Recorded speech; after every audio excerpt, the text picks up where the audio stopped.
नमस्ते। बात करेंगे 22nd चैप्टर की, दैट इज द्वाविंशतितमो अध्याय। तो अथातो गंडूषादि विधि एवं अध्याय व्याख्या सम इतिहास महुरात्रि यादेव महर्षय। तो अब इसके आगे गंडूषादि विधि नामक अध्याय का व्याख्यान करेंगे। जैसा कि यात्रे आदि महर्षियों ने कहा था, गंडूष के भेद एवं विधि क्या है। चतुष्प्रकारो गंडूष स्निग्ध समन शोधन रोपणश्च त्रयस्तश्च त्रिषु युज्यश्चल दिशु अंत्यो ब्रगण्य। तो गंडूष 4 प्रकार के था, स्निग्ध है, शमन है, शोधन है और रोपण है। और इसमें प्रथम 3 क्रमशः वातादि दोषों, जैसे स्निग्ध हो गया वात का शमन करेगा, और शमन पित्त का करेगा, शोधन कफ का कराएगा, और रोपण जो है वो व्रण के लिए दोषों में तथा स्निग्ध गंडूष वायु में, समन गंडूष पित्त में और शोधन गंडूष कफ में बरते हैं। और चौथा रोपण गंडूष व्रणनाशक है। फिर स्निग्धो अत्र स्वादु अम्ल पटु साधिते स्नेह संसमन स्तिक्त कषाय मधुर रोषधे शोधन स्तिक्त कटु अम्ल पटु उष्ण रोपण पुनः कषाय तिक्तक है। तो इसमें स्निग्ध गंडूष मधुर अम्ल और नमक से सिद्ध हुए स्नेहों से, शमन गंडूष तिक्त कषाय तथा मधुर औषधियों से, तथा शोधन गंडूष तिक्त कटु अम्ल नमक और उष्ण द्रव्यों से किया जाता है। रोपण गंडूष कषायम तिक्त द्रव्यों से किया जाता है, मतलब जिस तरह कर्म होंगे उस तरह के द्रव्यों का चयन किया जाता है। तत्र स्नेह क्षीर मधुदकम सुक्तम मध्यम रसो मूत्रम धान्यम्लम च यथायतम कलकयुक्तम विपक्वम यथा स्पर्शम प्रयोजित।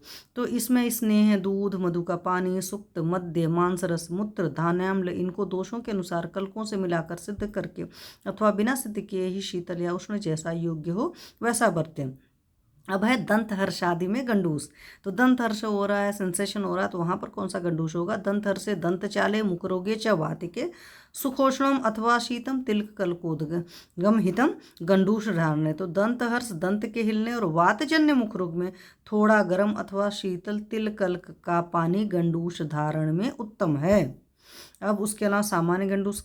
तो सामान्य गंडूष में है नित्यम तैलम मांस रसो अथवा नित्य गंडूष धारण में तिल का तैल या मांस रस उत्तम है। उषा दहादि में गंडूष क्या। उषा दहानुते पाके छते च आगंतु संभवे विशेष क्षाराग्नि दग्धे च सर्पिर्धार्यम पयो अथवा। तो यहाँ पर इन्होंने दे रखा है क्षारादि से होने वाले उषा जलन और दाहयुक्त पाक में आगंतुज व्रण में विषपान में क्षार या अग्नि से जलने पर घी या दूध मुख में धारण करना चाहिए। मधु गंडूष से लाभ क्या है। वैशद्यम जनयति आशु संदधाति मुखे व्रणान दाह तृष्णा प्रस्मनम मधु गंडूष धारणम। तो मधु का गंडूष धारण करने से मुख में विशुद्धता शीघ्र उत्पन्न होती है, मुख में व्रण भरते हैं तब प्यास और दाह की शांति होती है। तो ये वाला आप बहुत अच्छे से कर सकते हो जब अल्सर्स वगैरह की प्रॉब्लम रहती है, क्योंकि निर्मलता उत्पन्न होगी, व्रण वगैरह अल्सर वगैरह हैं तो उन सबकी चीज़ों की हीलिंग हो जाएगी। फिर धान्याम्ल के गंडूष का फल क्या है। धान्याम्ल आस्य वैरस्यम मल दौर्गंध्य नाशनम तदेव लवणम शीत मुक्षो सरम वरम आशुक्षाराम्बु गंडूषो भिन्नति श्लेष्मणास्यम सुखोष्ण उदोक गंडूशर जायते वक्त्र लाघवम। तो कांजी का गंडूष मुख की विरसता और मल दुर्गंधिता को नष्ट करता है। कांजी का गंडूष नमक के बिना और शीतल धारण कर अतिशय मुख शोषनाशक है। क्षार आदि के पानी का गंडूष तुरंत कफ के संचय को तोड़ देता है। गुनगुने गर्म पानी से गंडूष करने पर मुख में लघुता उत्पन्न होती है, इसलिए गार्गलिंग हमेशा कहा जाता है करने के लिए। फिर गंडूष धारण विधि तथा समय क्या है। नीवाते सातपे स्वंग मृदित स्कंध कंधरह गंडूषम अपीवन किंचित उन्नत आस्यो विधारेत कफ पूर्णास्यता यावत स्रवद घ्राणा छता अथवा। तो वात रहित स्थान में धूप में रोगी को बैठाकर उसके कंधे और गिरवा पर पहले स्वेदन करके मर्दन करें। फिर गंडूष को बिना पिए ही मुख को कुछ ऊंचा करके मुख में रहें। ऐसा तब तक करें जब तक कि मुख कफ से न भर जाए अथवा नासिका और आंखों से कफ न बहने लगे। अब गंडूष और कल्क के भेद क्या हैं। तो यहाँ दे रखा आश्चर्या मुखे पूर्ण गंडूष कवलो अन्यथा। तो मुख के भरने पर जो हिलाया डुलाया नहीं जा सकता वह गंडूष कहलाता है। मतलब अगर फिक्स हो गया तो गंडूष है, मतलब मुख के भरने पर जो हिलाया डुलाया जा सकता है वो कवल है। तो जो हम नॉर्मली बोलते हैं ना गरारा करना, उसमें मिलाते डुलाते हैं, वो कवल है। हिला डुला सकते हो और नहीं हिला डुला सकते हो, फिक्स हो गया तो दैट इज गंडूष हो गया। फिर मन्यादि रोगों में कवल धारण किया। मन्याशिरः कर्ण मुख अच्छी रोगा प्रसेक कंठ आमय वक्त्र शोषा हृदलास्त्रंदा अरुचि पीनशाश्च साध्या विशेषात कवल ग्रहणेन। तो कवल वाला घुमा फिरा सकते थे, याद है। फिक्स कर दिया गंडूष तो फिग वर्ड से याद कर सकते हैं, इस तरह के कोड वर्ड बना करके। तो मन्या सिर कान मुख और आँख के रोग, लाला प्रसेक, कंठ रोग, मुख शोष, हृदलास, तंद्रा, अरुचि और पीनस, ये रोग विशेषतः कवल ग्रह से अच्छे होते हैं। अब आ गया है प्रतिसारण का भेद तथा प्रयोग। कल को रसक्रिया चूर्ण त्रिविधम प्रतिसारणम युज्यात तथा कफ रोगेशु गंडूष विहित औषधय। तो प्रतिसारण कल्क रसक्रिया चूर्ण भेद से 3 प्रकार का होता है। इस प्रतिसारण को कफजन्य रोगों में गंडूष के लिए कही शोधन गंडूष की औषधियों से करना चाहिए। फिर आगे है मुखलोक लेप के भेद तथा प्रयोग। मुखलेपस त्रिधा दोष विषहा वर्णकृच्छ सह उष्णो वातकफे सस्त शेषेतु अत्यर्थ शीतल। तो मुख का आलेप 3 प्रकार का होता है। एक दोषनाशक होता है, एक विषनाशक होता है, एक वर्णकारक होता है। यह हर वात और कफ में गर्म लगाना चाहिए तथा शेष पित्त और विष में या वर्ण के लिए अतिशय शीतल लगाना चाहिए। साथ में क्या दे रखा है मुखलेप के प्रमाण आदि। तो त्रिप्रमाणस चतुर्भागस त्रिभागा अर्ध अंगुलोन्नति है।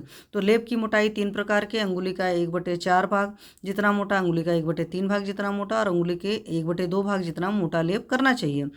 अशुष्क से स्थित तस्य शुष्को दुष्यति छविषम दूषयति छविम तम आर्द्रयित्वा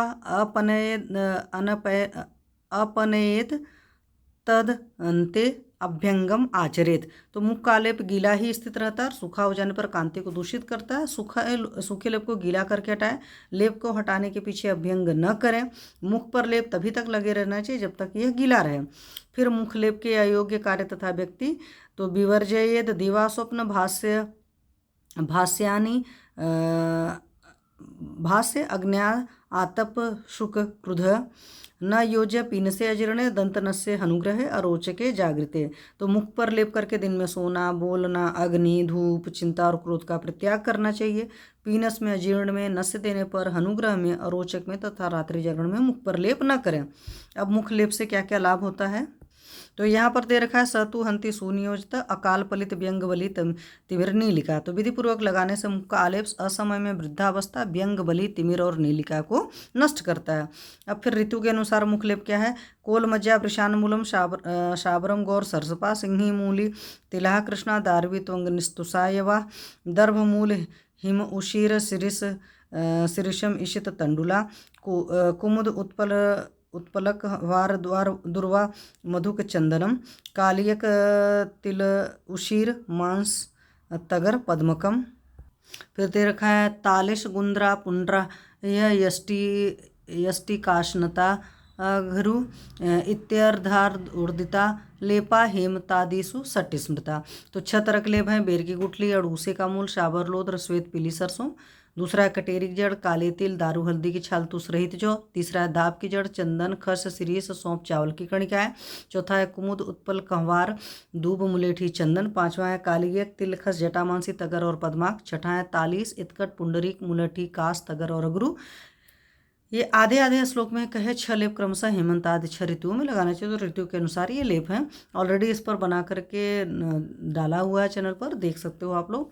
फिर नित्य मुख लेप से सौंदर्य आदि। तो मुख लेपन शीलानां दृढ़ं भवति दर्शनम वदनं चा परिमलानं श्लक्षणम तामरसोपमम। तो जो लोग मुख पर नित्य आलेप करते हैं उनकी दृष्टि बलवती, मुख खिला हुआ तथा कोमल एवं कमल के समान होता है। मस्तक में तेल मालिश के भेद क्या है। अभ्यंग सेक पिचवो बस्तिश चेति चतुर्विधम मूर्ध तैलम बहुगुणम तद विद्यात उत्तरोत्तरम। तो सिर पर तेल लगाना अभ्यंग, परिषेक, पीछी और वस्तु के भेद से 4 प्रकार का है। इनमें उत्तरोत्तर अधिक गुण समझना चाहिए। फिर दोषानुसार अभ्यंग आदि का प्रयोग। तत्र अभ्यंग प्रयुक्त रौच्य कंडु मलादिशु। तो इनमें से अभ्यंग भ्यंग, रुच्छता, कंडू और मल आदि में बरतना चाहिए। फिर अरुंशिका शिरस्तोद दाह पाक व्रणेशु तो परिषेक। तो परिषेक जो होता है अरुंशिका, सिर में दर्द, दाह पाक तथा व्रण में परिषेक बरतना चाहिए। पिछू केश शात स्फुटन धूपने नेत्र स्तंभे च। पिछू बालों के गिरने में, सिर की त्वचा के फटने में, धूपन में और नेत्र स्तंभ में पिछू बरतना चाहिए। अब फिर यह बस्तिस्तु प्रसुप्त्यर्दित जागरह नासास्य शोषे तिमिरे शिरोरोगे च दारुणे। तो बस्ती स्पर्श ज्ञान में, अर्दित में, रात्रि जागरण में, नासा शोष में, मुख शोष में, तिमिर में और तीव्र शिरोरोग में बस्ती बरतनी चाहिए। अब शिरोबस्ती की विधि क्या है।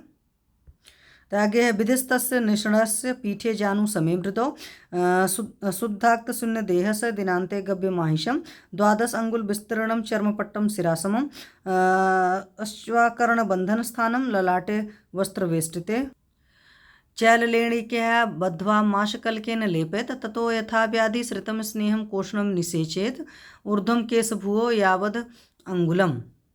तो सिरोबस्ती की विधि क्या रखिए, घुटनों के बराबर ऊंचे कोमल आसन पर रोगी को बिठाएं, वह मनादि से शुद्ध करके तैल का अभ्यंग किए हुए स्वेदन कराए, सायंकाल में बस्ती देवें। बस्ती के लिए सिर के बराबर 12 अंगुल चौड़ा गाय या भैंस का चमड़ा लेकर इसको वस्त्र से ढापे हुए माथे पर कानों तक फैलाकर कपड़े की बनी रस्सी से बांध दें, इस पर मांस का कल्क लगा देवें। फिर रोग के अनुकूल सिद्ध किए हुए गुनगुने स्नेह को सिर पर इतना डालें कि वह स्नेह बालों की भूमि से 1 अंगुल ऊपर तक आ जाए।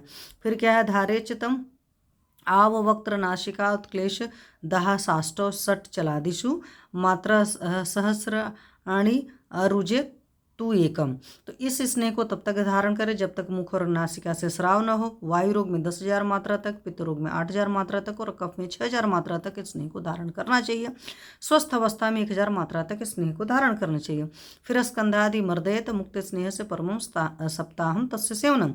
तो सिरोबस्ती को हटा लेने पर स्कंद ग्रीवा आदि का मर्दन करें। इस स्नेह बस्ती को अधिक से अधिक 7 दिन तक ही सेवन करना चाहिए। इस प्रकार 3 दिन, 5 दिन या 7 दिन तक ही बस्ती देनी चाहिए। फिर कान में तैल धारण विधि और उसकी मात्रा क्या, धारेत पूर्णम करणे कर्णमूलम विमर्देन सुरुजस्यान मार्दवम यावन मात्रा शतम अवेदने। तो कान को तैल से भरने में कान की जड़ को मलते हुए कान में भरे तेल को तब तक धारण करना चाहिए जब तक दर्द कम न हो। स्वस्थ अवस्था में 100 मात्रा तक कान में तेल धारण करना चाहिए। फिर क्या है, यावत परेति हस्ताग्रम दक्षिणम जानुमंडलम निमेश उन्मेष कालेन समम मात्रा तू सा स्मृता। तो मात्रा का लक्षण क्या है, दक्षिण हाथ का अग्रभाग दक्षिण घुटने पर जितने समय में चारों ओर घूमता है या आंख के बंद करने और खुलने में जितना समय लगता है उतने समय को मात्रा कहते हैं। फिर आगे है मस्तक तैल का गुण क्या है, कच सदनसितत्व पिंजरत्व परिफूटनम शिरसा समीर रोगान जयति जनयति इंद्रिय प्रसादम स्वरहनु मूर्धबलम च मूर्धतैलम इति